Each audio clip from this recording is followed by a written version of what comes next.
ദീനിന്റെ കാര്യത്തിൽ ഇസ്ലാമിന്റെ കാര്യം പറയേണ്ടത് പണ്ഡിതന്മാരാണ്. അമ്പിയാക്കന്മാരുടെ ദൗത്യം ഏറ്റെടുത്ത പണ്ഡിതന്മാരാണ്. അതിൽ കടന്ന് കളിക്കരുത്. സമസ്തയുടെ ഉള്ളിലേക്ക് രാഷ്ട്രീയക്കാരെന്താക്കേണ്ട ഇറങ്ങി വരേണ്ടതില്ല എന്ന് നമ്മൾ പറയുന്നു. ഇത് അവർക്കൊരു വിരോധമായി തോന്നി. നമ്മൾ എന്ത് ചെയ്യാനാ? രാഷ്ട്രീയക്കാർ പണിയെടുത്തോട്ടെ. രാഷ്ട്രീയക്കാർക്ക് ഇവിടെ ഒരുപാട് പണിയെടുക്കാനില്ലേ? നമ്മളെ സംബന്ധിച്ചിടത്തോളം പരിശുദ്ധ ദീനുൽ ഇസ്ലാം, ഞാൻ നേരത്തെ പറഞ്ഞതുപോലെ പരിശുദ്ധ ദീനുൽ ഇസ്ലാം ഈ രാജ്യത്തിന് ഒത്ത രൂപത്തിൽ ഈ രാജ്യത്തിന്റെ ഭരണഘടനയും സംവിധാനങ്ങളൊക്കെ അനുസരിച്ച് കൊണ്ടുള്ള പ്രവർത്തനം നടത്തലാണ് സമസ്തയുടെ ലക്ഷ്യം. അത് നടത്തുന്നുണ്ട്. അതിൽ ഇടപെട്ടുകൊണ്ട് വിഷയങ്ങൾ ഉണ്ടാക്കാൻ വേണ്ടി വരരുത് എന്ന് വളരെ വിനയത്തോടുകൂടി എല്ലാവരോടും അഭ്യർത്ഥിക്കുകയാണ്. ഇതെല്ലാവർക്കും പറഞ്ഞാൽ മനസ്സിലാവുന്ന ഒരു കാര്യമാണ്.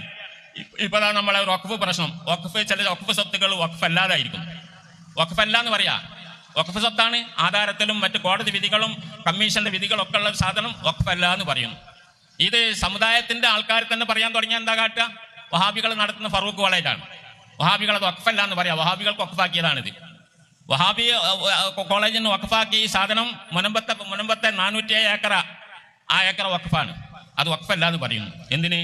അവരത് വിറ്റുപോയി. ഹക്ക് ഹലാലും ബാത്തിലൊന്നും വേണ്ടേ? വഖഫ് സ്വത്ത് എന്ന് പറഞ്ഞാൽ അള്ളാഹുവിന്റെ മാർഗത്തിൽ ദാനമായി അർപ്പിക്കുന്നതാണ്. അത് വിൽക്കാൻ പാടില്ല, കൊടുക്കാൻ പാടില്ല. അതിന് അവകാശികളായിട്ട് ദുനിയാവിൽ ആരുമില്ല. ഒരു മനുഷ്യനും അവകാശിയല്ല, അള്ളാഹു മാത്രമാണ് അതിന്റെ അവകാശി എന്ന് പറഞ്ഞാൽ അതെന്താക്കാൻ പാടില്ല? വിൽക്കാനോ കൊടുക്കാനോ അനന്തരം എടുക്കാനോ പാടില്ല എന്നാണ് അതിന്റെ ഒന്നാമത്തെ മസലൻ അതാ പറയുന്നത്. വഖഫ് എന്ന് പറഞ്ഞാൽ അതാണ്. അതിന്റെ അസിൽ, ആ സംഗതി, അതിന്റെ സത്ത നിലനിർത്തിക്കൊണ്ട് അതിന്റെ അനുഭവം എടുത്തുകൊണ്ട് നല്ല മാർഗത്തിൽ ഏത് മാർഗത്തിലേക്കാണോ വഖഫ് ചെയ്ത ആൾ നിശ്ചയിച്ചതെങ്കിൽ ആ നിശ്ചയിച്ച മാർഗത്തിൽ ചെലവഴിക്കലാണ്. പള്ളിക്ക് വേണ്ടി, മദ്രസയ്ക്ക് വേണ്ടി, പാവപ്പെട്ട ഒരു ചോറ് കൊടുക്കാൻ വേണ്ടിയിട്ട്, ഇങ്ങനെയൊക്കെ ഒരുപാട് നേർച്ചകളുണ്ട്, വഖഫുകളുണ്ട്. ആ വഖഫുകൾ ആ രൂപത്തിൽ തന്നെ ചെയ്യണം, അല്ലാതെ ചെയ്യാൻ വിൽക്കാൻ പാടില്ല. എന്നാൽ വഹാബികൾ അത് വിറ്റ് കളഞ്ഞു. അതാണ് ഇവരുടെ പ്രവൃത്തി. ഇപ്പോൾ ഇതിന്റെ അനുയായികളാണെന്ന് പറയുന്ന ചില ആളുകളൊക്കെ അതിന് വിഘാതമായിക്കൊണ്ട് KM മൗലവിയെ ഉയർത്തിപ്പിടിക്കാൻ വേണ്ടി വരികയാണ്. ഈ KM മൗലവിയെ അരിക്കാക്കിയതാണ് സമസ്ത. അവരപ്പം രണ്ടാമത് പൊന്തിച്ച് മേലെ കൊണ്ടുവരാൻ വേണ്ടി ശ്രമിക്കുന്നു. അതിന്റെ അർത്ഥം എന്താ? പഴയ വഹാബിസം തിരിച്ചു കൊണ്ടുവരാനുള്ള ഒരു കുതന്ത്രമാണ് നടക്കുന്നത്. ഈ നിലക്ക് സുന്നത്ത് ജമാഅത്ത് സമസ്ത ഇവിടെ കെട്ടിപ്പടുത്ത ആദർശത്തെ തകർക്കാൻ വേണ്ടി ഗൂഢമായ ശ്രമങ്ങൾ നടക്കുന്നു. അതിപ്പോൾ പരസ്യമായിക്കൊണ്ട് തന്നെ പ്രവർത്തിച്ചു കൊണ്ടിരിക്കുന്നു എന്നുള്ളതാ. ഇവിടെയാണ് നമുക്കുള്ള കുഴപ്പം. ഇത് അരുതാത്തതാണ്. സമസ്ത വിശ്വാസികൾ സമസ്തയുടെ ഉള്ളിൽ തന്നെ അവര് എല്ലാ നിലക്കും 100% അവിടെ തന്നെ നിന്നുകൊണ്ട് പ്രവർത്തിക്കണം എന്നുള്ളതാണ് നമ്മളുടെ ഈ വിളംബരം കൊണ്ട് ഉദ്ദേശിക്കുന്നത്, ഇത്തരം പരിപാടികളെ കൊണ്ട് ഉദ്ദേശിക്കുന്നത്. മറ്റത് പോക്കാണ്. നമ്മുടെ മഹാന്മാർ നമുക്ക് കാണിച്ചു തന്ന വഴിവിട്ട കളിയാണ്. അത് ഒരിക്കലും നിലനിർത്താൻ പാടില്ല, അത് വളർത്താൻ പാടില്ല, അത് എതിർക്കപ്പെടേണ്ടതാണ്. നമ്മുടെ മഹല്ലുകളിൽ നുഴഞ്ഞു കയറുന്ന ജമാഅത്തെ ഇസ്ലാമിയും അതുപോലെ തന്നെ വഹാബീസും ഒക്കെ നമ്മൾ ശ്രദ്ധിച്ചുകൊണ്ട് നമ്മൾ മുന്നോട്ട് പോകണം.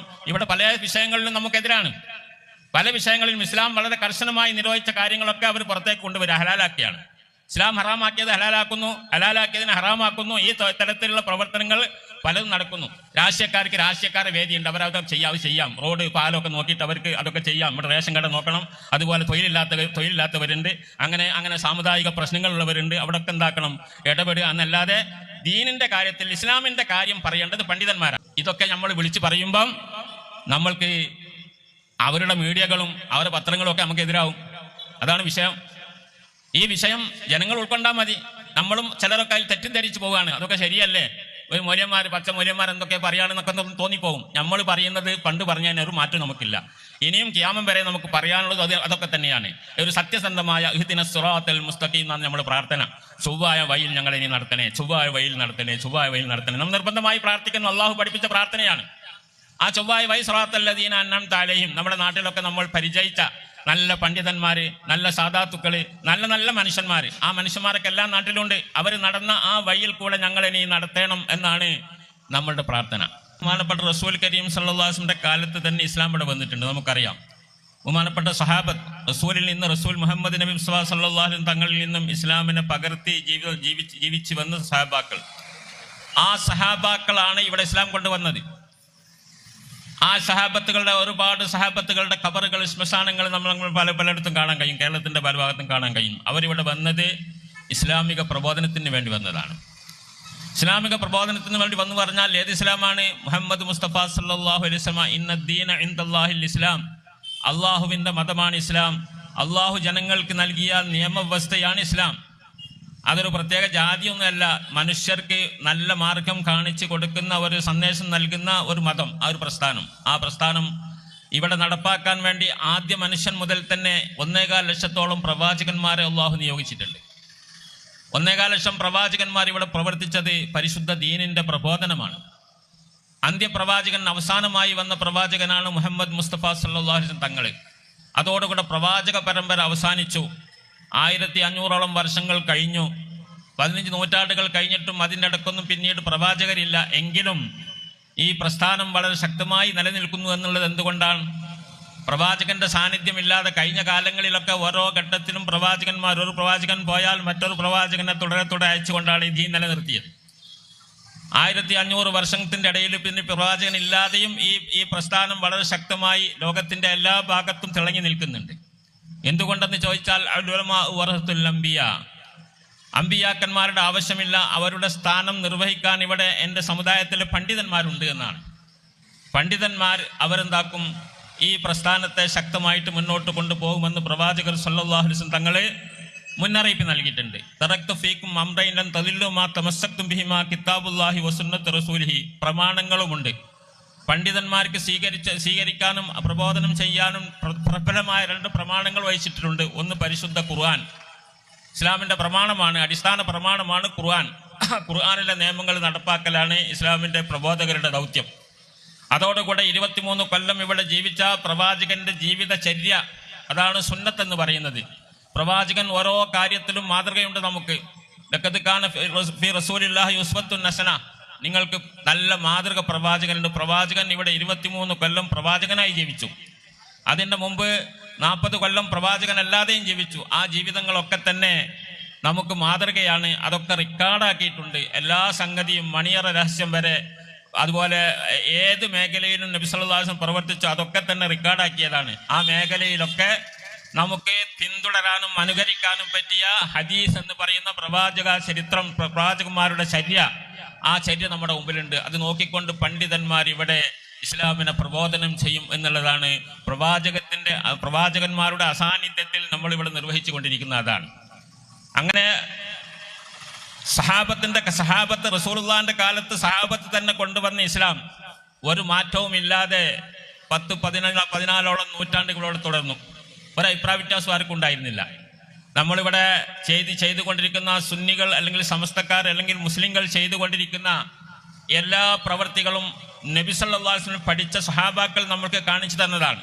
അതിലൊരു കടത്തിക്കൂട്ടലോ ഒരു വെട്ടിച്ചുരുക്കലോ ഇല്ലാത്ത രൂപത്തിൽ പൂർണ്ണമായി അൽ യൗമ അക്മൽതു ലക്കും ദീനക്കും വ അത്മംതു അലൈക്കും നിഅമതി വ റളീതു ലക്കുമുൽ ഇസ്ലാമ ദീന എന്ന് ഖുർആന്റെ പ്രഖ്യാപനമുണ്ട്. ദീൻ വളരെ പരിപൂർണമായി നിങ്ങളുടെ മുമ്പിൽ അവതരിപ്പിക്കപ്പെട്ടിരിക്കുന്നു. പ്രവാചകന്റെ അന്ത്യത്തോടുകൂടെ ദീനിന്റെ പരിപൂർണത കഴിഞ്ഞു. അതുകൊണ്ട് ഇനി ഒന്നും മാറ്റേണ്ടതില്ല, കൂട്ടേണ്ടതുമില്ല, ചുരുക്കേണ്ടതുമില്ല. അങ്ങനത്തെ ദീനാണ് ഇവിടെ കൊണ്ടുവന്നിരിക്കുന്നത്. ആ ദീൻ സഹാബത്ത് ഇവിടെ പ്രചരിപ്പിച്ചു.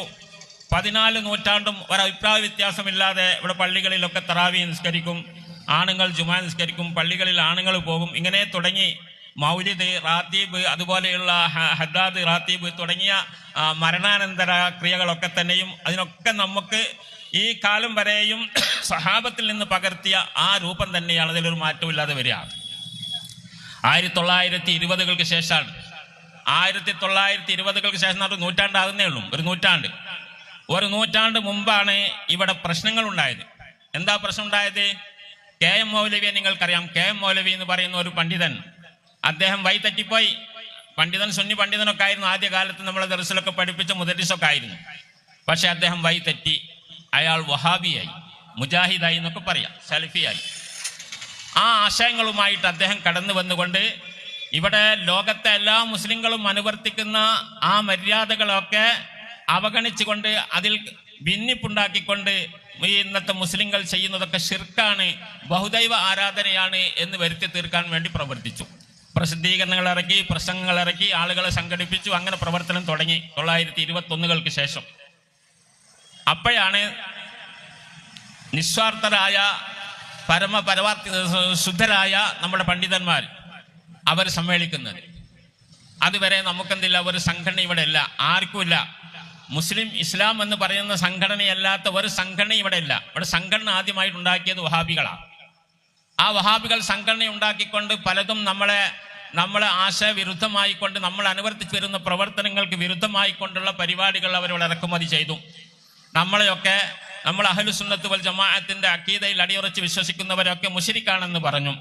ശിർക്കാണ് എന്ന് പറഞ്ഞു, ബഹുദൈവ ആരാധകരാണ് എന്ന് പറഞ്ഞു. ഉദാഹരണം, ബദരീങ്ങളെ പേര് വിളിച്ചുകൊണ്ട് നമ്മളിവിടെ മജ്ലിസ് നൂർ നടത്താറുണ്ട്. എന്തൊരു സുന്ദരമായ മജ്ലിസാണ് മജ്ലിസ്. ബദരീങ്ങളെ പേര് പറഞ്ഞുള്ള പ്രാർത്ഥന.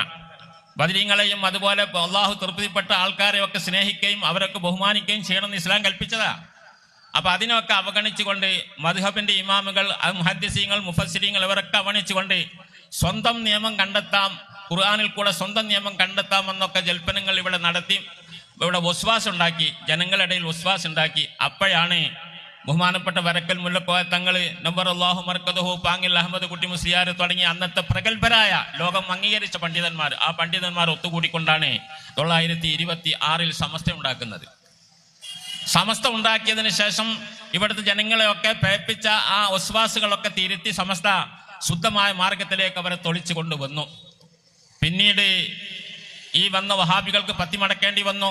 അതുകൊണ്ടാണ് കേരളത്തിൽ ഇന്നും 95% സമസ്തക്കാരും സുന്നികളുമായി നിലനിൽക്കുന്നത്. പിന്നീട് അതുപോലെ പല സംഘടനകളും വന്ന് ജമാഅത്തെ ഇസ്ലാമി കുറച്ചുകൂടെ കടന്നതാണ്. നമ്മുടെ രാജ്യത്തിന്റെ നിയമത്തിന് വിരുദ്ധമായി കൊണ്ട് പ്രവർത്തിക്കുന്നവർ കൂടിയാ. അത് നമ്മൾ മനസ്സിലാക്കണം.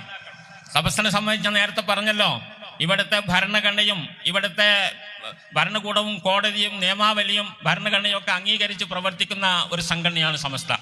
അതോടുകൂടെ ദീനിന്റെ എല്ലാ കാര്യങ്ങളും പഴയതുപോലെ തന്നെ നിലനിർത്തിക്കൊണ്ട് ഒരു മാറ്റവുമില്ലാതെ നിലനിർത്തിക്കൊണ്ട് പോകണം എന്ന ആദർശത്തിൽ അടിയുറച്ച് പ്രവർത്തിക്കുന്ന സംഘടനയാണ്. ആ അടിസ്ഥാനത്തിലാണ് പ്രവർത്തിക്കുന്നത്. അതെല്ലാവരും മനസ്സിലാക്കേണ്ട എല്ലാ ജാതിക്കാരും, ഇവിടുത്തെ ജാതിക്കാർക്കൊക്കെ അറിയാം, എല്ലാ മതക്കാർക്കും അറിയാം. ആ നിലക്ക് പ്രവർത്തിക്കുന്ന സംഘടന ഉണ്ടാക്കേണ്ടി വന്നു. അപ്പോഴാണ്, അതുവരെ സംഘടന ഉണ്ടാക്കിയിരുന്നില്ല. അപ്പൊ ഈ രണ്ട് സംഘടനകളും വളരെ സംഘടനത്തിലാണ് പോയത്. മറ്റേ സംഘടന ഇവിടെ പരത്തിയ വസ്വാസുകളൊക്കെ ഇല്ലായ്മ ചെയ്യാൻ വേണ്ടി വളരെ ശക്തമായി പ്രവർത്തിക്കേണ്ടി വന്നു ആദ്യകാലത്തൊക്കെ തന്നെ. പിന്നീട് 1940-കളിൽ ജമാഅത്തെ ഇസ്ലാമി വന്നപ്പം അതിനെ എതിർത്തു. അതുപോലെ പല പുതിയ ആശയക്കാരൊക്കെ പലരും വന്നപ്പോഴൊക്കെ അതിനൊക്കെ എതിർത്തുകൊണ്ട് സമസ്ത മുന്നേറിക്കൊണ്ട് പോവുകയാണ്.